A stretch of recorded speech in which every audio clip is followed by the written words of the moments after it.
Those views of Trump have not changed. What we found is the views of the alliance definitely have changed.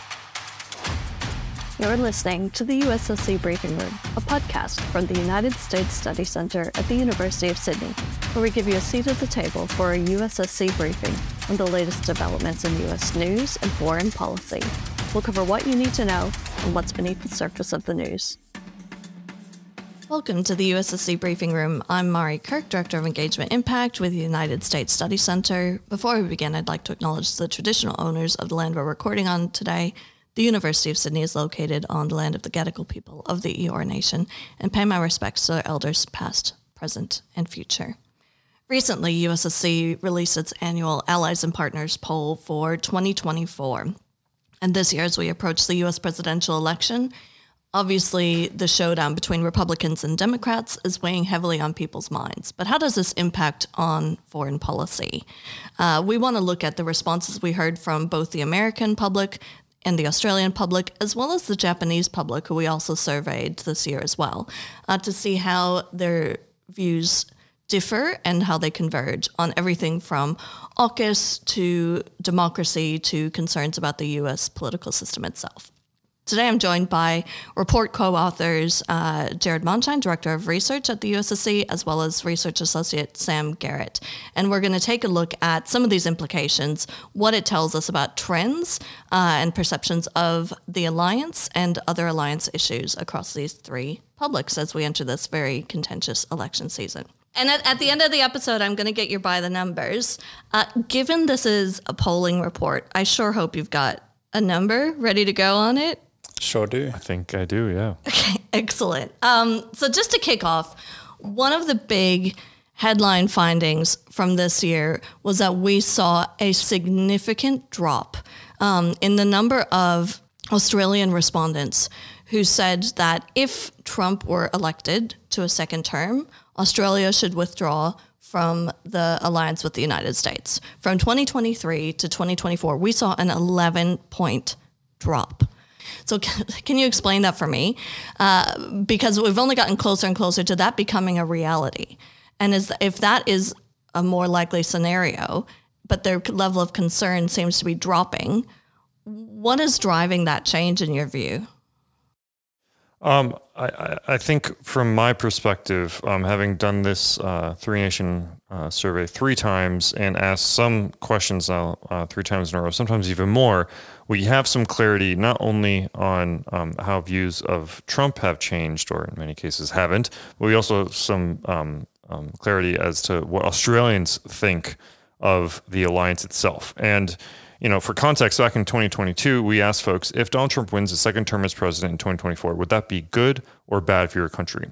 And we found 50% of Australians said it would be it would be bad or very bad for their country, compared to 26 who said it would be good or very good.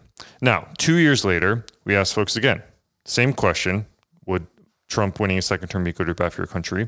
And we found 47% of Australians said it would be bad or very bad. So a decrease of 3 percentage points, nothing significant and definitely within the margin of error.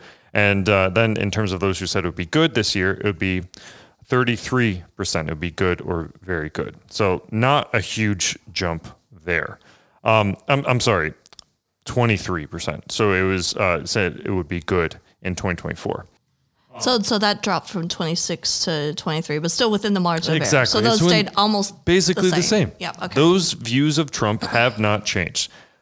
What we found is, as you said, the views of the alliance definitely have changed. And, you know, 37% last year wanting to abandon the alliance if Trump wins, going down to 26% this year.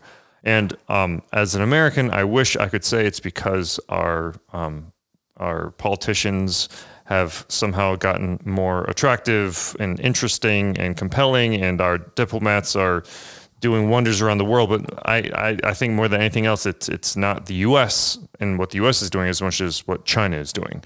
And so I think as much as Australians continue to not like Donald Trump, they are able to, in my view, walk and chew gum, which I mean by that is that they can see the value of the alliance, even if they don't actually like the president of the United States. And I'll point out that this poll was in field before the assassination attempt on former President Trump, which might be the sort of thing that you might see a change in shift or sentiment towards him after that. But this was before any of that happened.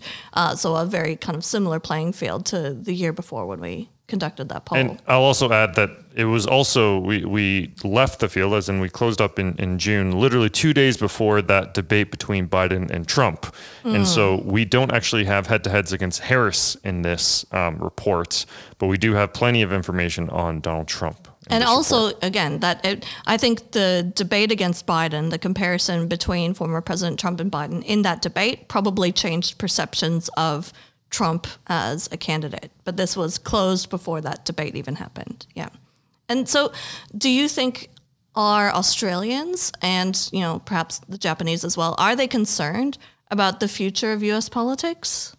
Yeah, I think we found that they're deeply concerned about it, and particularly under Trump. For example, we found that only a quarter of Australians actually agree that a second Trump term would be good for Australia. But if he's re-elected, 3/4 of Australians would be concerned about the outbreak of international conflicts. 70% are concerned about the state of US democracy. There are similar amounts, 70% concerned about civil rights and individual freedoms in the US if Trump is re-elected. And all those levels, there's concern among Australians, Americans, and Japanese respondents. And yet Australians are the ones that are most concerned about these things in the US, even more so than Americans themselves. And yet, as Jared was saying, I think the key finding was that the alliance overall actually remains strongly supported, even despite that. There was a majority of Australians who say that the US-Australia alliance makes Australia more secure, and the number of Australians that agreed with that outnumbered those who disagree by 4-1. So there's really that strong support, even though people are deeply concerned about the future of the US, what its democracy might look like. And yet they're still saying that, one, they support democracy, even if they're too concerned about it, and two, that they're willing to stick with the alliance, even if Trump is re-elected. And it's interesting to see how that sentiment might transfer into different foreign policy issues. And Jared, you mentioned that your hypothesis is that it's, views on China might be driving that shifting sentiment around trust in the alliance, regardless of who's elected president. In terms of AUKUS as one of the, big foreign policy issues that links the United States and Australia, we're 3 years out from the initial announcement now. And obviously there's a long way to go in terms of delivery of AUKUS, and questions around whether it will be delivered and what that looks like. But have you seen any shift from a year ago around sentiment and attitudes towards the AUKUS agreement? No. That's what's probably the most remarkable, is that we've only gotten more information on AUKUS. We've only learned more about the costs and the regional responses to AUKUS, but the numbers are largely the same as they were last year. A slight majority of Australians say that it is a good idea for Australia to have nuclear-powered submarines, at about 51%. And only 19% saying it's a bad idea. So that's a plus 32 favorability rating. But at the same time, a similar amount to last year say that AUKUS locks them into supporting the United States in an armed conflict. And so I think in the way that I take this is that there's support, but it's sort of soft support.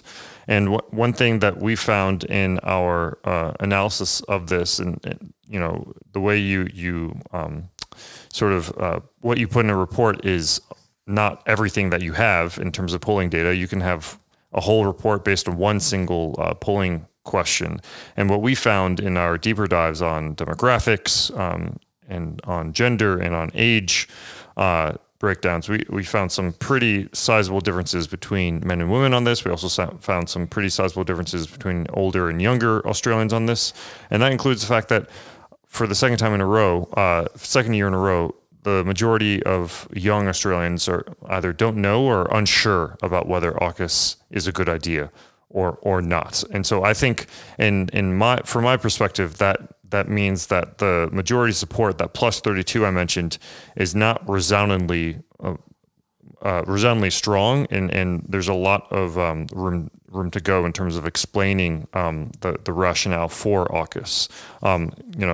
Again, for the second year in a row, Australians are significantly more likely to say that than not to say that AUKUS is good for creating jobs. But from my perspective, AUKUS was not created to be a job program.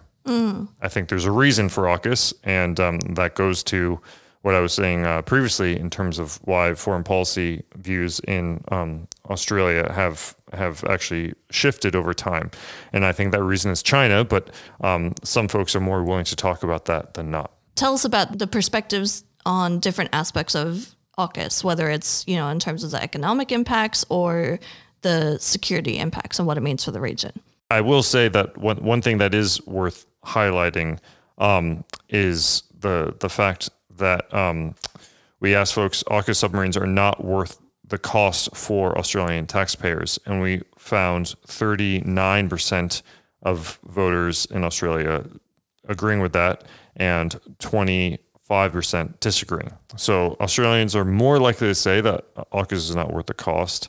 And they're more likely than not to say that it locks Australia into an armed conflict with supporting the U.S. in an armed conflict, but they are also more likely than not to say that's a good idea.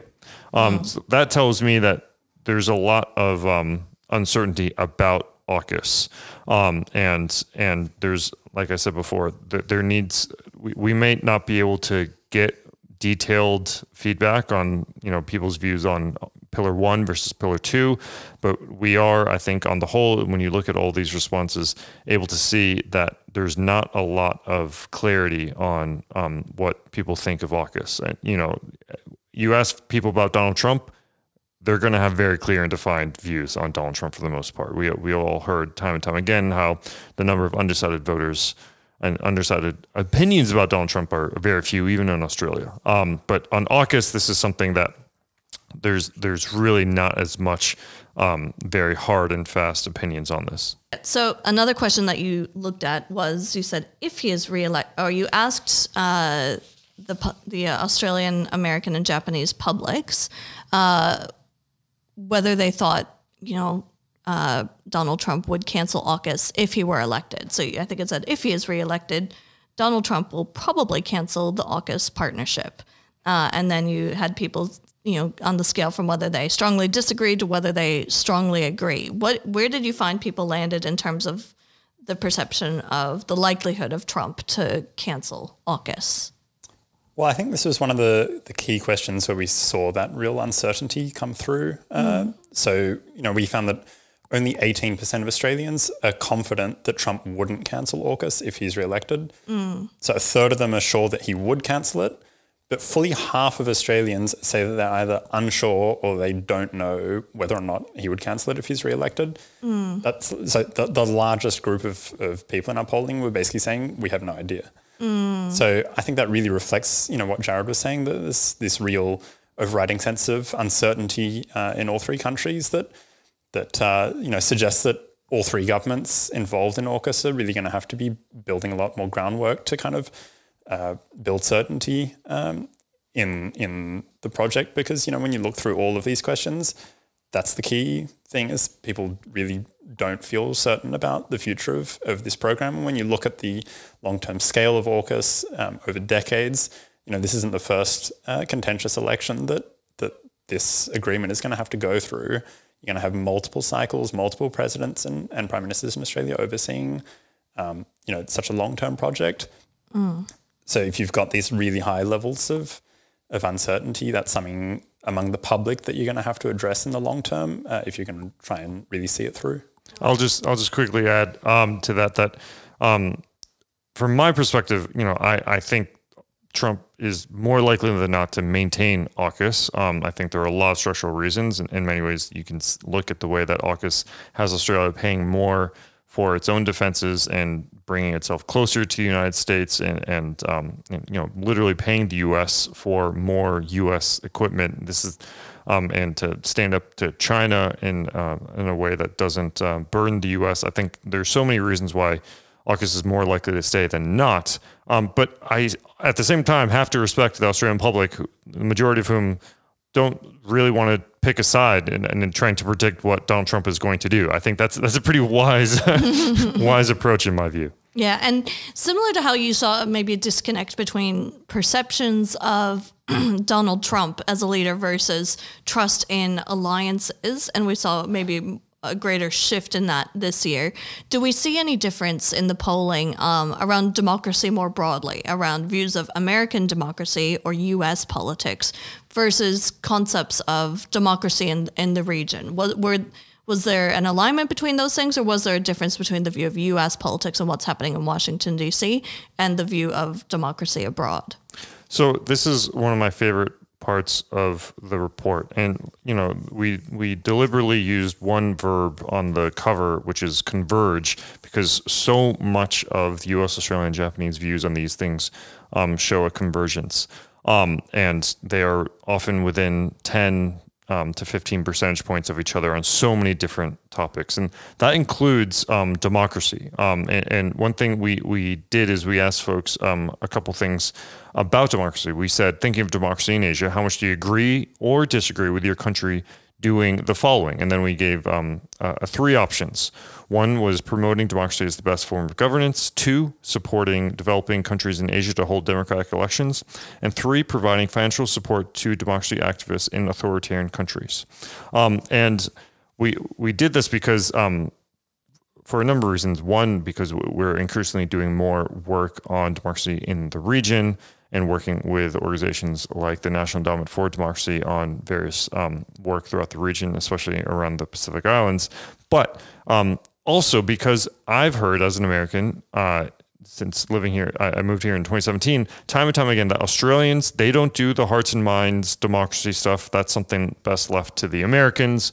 The Australians will, help with the ballot boxes, help with the ballot paper, help administer, maybe provide, aid and election administrative support, but they will not, work with civil society organizations. They will not be promoting democracy as a great form of governance. And so that's one of what I find fascinating about this is not only are U.S. and Australian and Japanese views on this fairly similar, but if anything, on the Australian views were more ahead of the U.S. on promoting democracy as the best form of governance in Asia. So we found 72% of Australians said either agreed or strongly agreed with promoting democracy as the best form of governance, whereas only 61% of Americans did. And that completely goes against everything that I've been told about where Australia stands on promoting democracy, especially in Asia, or even supporting developing countries in Asia to hold democratic elections.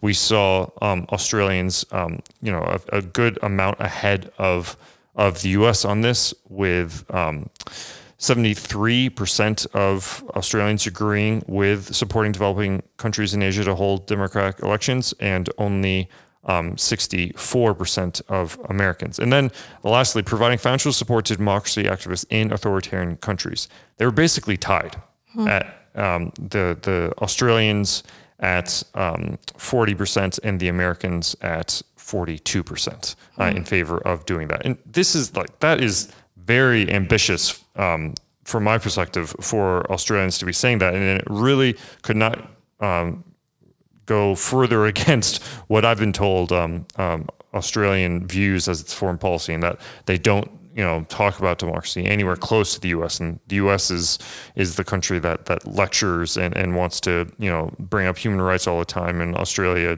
doesn't think in that way. They view it a bit too preachy, or saying, this is what you should do, and they want to focus more on the practical measures than the mentality behind it. Exactly. With polling, you can only go so detailed. You have to have a sort of broad question and broad options. You can't we didn't specify how much financial support. We didn't specify what promoting democracy as the best form of governance actually looks like. So, maybe we can, next year be more detailed and see if we can, make some cost scenarios for them. But on the whole, I think this really does indicate to me that there is an ambition in the public, maybe not in camera, but in the public to do more on democracy. So you found there was a lot of support for democracy in the region, a strong, belief and almost a very optimistic view of democracy, or the hope that it brings for the region, I guess. Is that mirrored with what you saw in terms of perceptions of democracy in the United States specifically? Because I think you asked some questions that we're analyzing and taking a look at views of democracy as it is playing out in the U.S. Yeah, well, so we did ask about how they viewed democracy in the US. And, again, deep concern among all three countries. We found 74% of Australians were concerned about the way democracy is working in the US. 81% of Americans are concerned about how democracy is working in their own country. And yet, when we actually ask, do you think that having a democratic political system in your country is a good thing in the abstract, it's overwhelmingly supported. 90% of Australians and 84% of Americans still agree that it's fundamentally a good thing to have democracy governing their own countries. And so I think that really shows one of the key dynamics is that, even though we did find this deep level of concern about the way democracy is working, we found, similar amounts of concern about things like the lack of compromise between Democrats and Republicans, about political violence in the US, about Congress's ability to fulfill its role and do its job. And yet, even despite all of that, overwhelmingly people say democracy is a good thing that they still want to still pursue. So that concern really comes from a place of thinking about democracy deeply and really caring about it and wanting to see it succeed, even though people are concerned about what they see happening in the United States and around the world. So they're concerned because they care so much. Essentially, yes, I think so. I will say for we've done this a couple times now, looking at concern about U.S. political developments, and it is, I think, very interesting to me how compared amongst the three countries, the country that is the most concerned about U.S. democracy is consistently Americans. Australians are concerned as well, but Americans consistently are more concerned about their democratic system than Australians, and the Japanese show the least amount of concern. Sometimes close to half the level of concerns that Americans have about their political system. So, sorry, the Japanese express about the U.S. political system, and that's not apathy or a large level of I don't know. Is it really there's just less concern generally? No, that's a really good point. The sort of plurality of respondents in Japan are a little concerned. We gave them a few options: very concerned, a little concerned, not at all concerned, or don't know. The plurality for most of the Japanese respondents is a little concerned, but after that, the leading response is don't know. So I think the fact that the Australians can read our U.S. news and read Politico, The Hill, Congressional Quarterly, and know about all the ins and outs of how messy democracy can get maybe changes your view of U.S. democracy. And again, I'll highlight that these views of concern around democracy in the U.S. This was based before the really tumultuous couple of months that we've had. That has included a couple of assassination attempts on former President Trump, and just changing who's at the head of the Democratic ticket. Just constant change and flux has been happening. But these levels of concern were taken before all of that uncertainty has come into play. So the last topic I want to turn to before I get your by the number stat would be to look at what you found in the polling around, government intervention and trade. I think this is really salient because I think Trump now has come out and said, I'm a tariff man, and he's going he's like, betting the house on tariffs, and he's going big. It's a talking point that he wants to hit. It's a very, very populist tone. So does this mean that the libertarian movement is over in the eyes of the Australian and American publics? I mean, we've even seen it recently with the whole conversation around U.S. steel and whether it should be allowed to be purchased by an overseas company. And Trump came out strongly against it. It's become this political thing. And does that mean we're in this populist era, and the whole concept of, free trade and globalization and all of that, is that over in terms of the public perception? I would say that that era is not dead, but the at least the rhetoric around it is over. We're not talking about the merits of free trade anymore, and then we're definitely in an era of managed trade, and we're seeing that even in Australian, U.S., and Japanese responses on this. But I think at the same time, it's not that our data in this report doesn't show us that Australians don't want to trade or Americans don't want to trade. It's just there's the sort of unfettered globalization that we saw that characterized the 90s and early 2000s. Is that era, in my view, is over. So another data point that sort of goes against what I was told in camera was Australian thinking on this is just the level of protectionism in Australia. So we asked folks in the three countries, thinking of trade and domestic manufacturing, should each country A, prioritize domestic manufacturing even if goods are more expensive, or B, prioritize free trade even if it means fewer jobs? And we found that American and Australian respondents had basically identical responses, with 60% of Americans and 62% of Australians want to prioritize domestic manufacturing, even if goods are more expensive. And so I think that to me goes against what I was told was the sort of Australian mindset of being a trading nation that would not want to get back involved with industry policy and would instead want to lower barriers to trade externally. So, it's within the margin of error, but Australians are more protectionist than the U.S. on that. And similarly, if you look at, we asked about renewable technology, and we asked, thinking of renewable technologies, how much do you agree or disagree with only using renewable technologies that are made domestically? And we found, once again, the Australians were ahead of the U.S. on this, but only by a small amount. We found that 47% of Australians only want to use renewable technologies that were made domestically, and that was about the same, within one percentage point of the U.S. at 46-47. So it really is telling that the plurality of Americans and Australians and Japanese respondents were more likely to have a protectionist mentality that prioritized domestic manufacturing than not. I'll also add that we saw similar kind of dynamics in terms of government intervention in other areas. So things like artificial intelligence, we found 59% of Americans and 67% of Australians want to prioritize government regulation of AI, even at the cost of innovation. When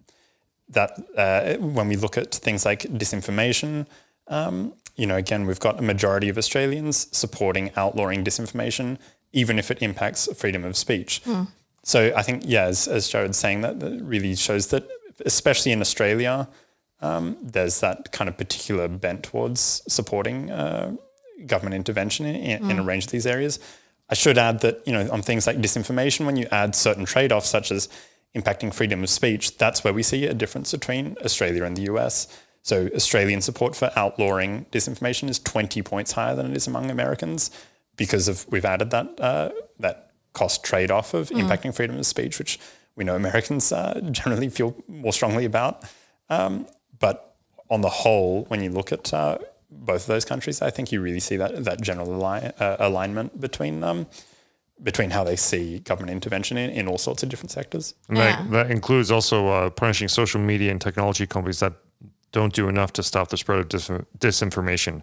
We asked folks, do you agree or disagree with the Australian government doing that? And or with your local government doing that, or federal government doing that. And we found similarly a 20% percentage point difference between the US and Australia on that, with about 70% of Australians wanting to punish social media and technology companies and only 50% of American respondents agreeing. So an overall trend toward government intervention, but you do see a difference between America and Australia in terms of the level of comfort or the trade-off of freedom for that government control of individual liberties in the U.S. I think that strong libertarian streak in the United States, we might be in the era of industry policy, but that strong libertarian individualism in the U.S.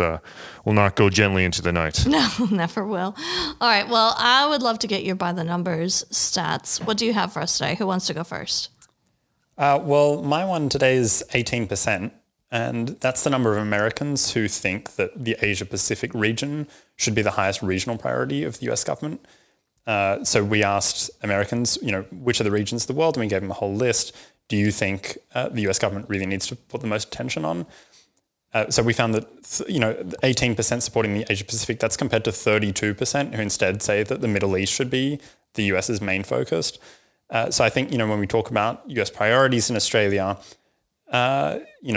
in some ways, our region isn't always seen domestically among the public in the US in the same sort of important light that we might think. That's obviously a number that moves heavily in line with the news cycle in the US.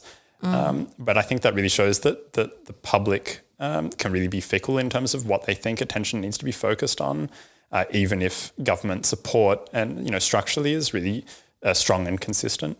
And how about you, Jared? My number is 24 to 31%.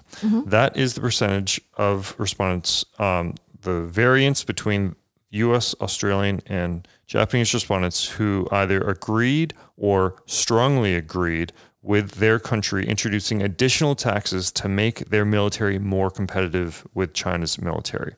So basically, less than a third across the three countries are interested in new taxes, and that it was basically not popular at all. And those who disagreed or strongly disagreed far outnumbered those who agreed. And I found that particularly fascinating because we've previously asked in other polls, do you want a phone made in China or a phone not made in China? And we found 90% in the three countries wanted a phone not made in China. But then we said, what if the phone not made in China was $500 more expensive than the phone made in China? And we found across the three countries that two-thirds to three-quarters of respondents were willing, at least in a survey, to say that they would still prefer a phone not made in China. So that to me tells me that there's a difference between being forced to pay a tax in terms of this era of strategic competition versus given the opportunity to pay more to sort of stand up to China. I think that to me gets really to the heart of this era we're in, where there are a lot more choices for everyday citizens than there were in prior eras of strategic competition. Wow, that is fascinating. Very interesting insights. Well, Jared and Sam, thank you so much for joining us on the podcast today. And for our listeners, make sure to go to ussc.edu.au to download a copy of their report, Australia, the United States, and Japan, coverage on alliances in China despite U.S. election uncertainties.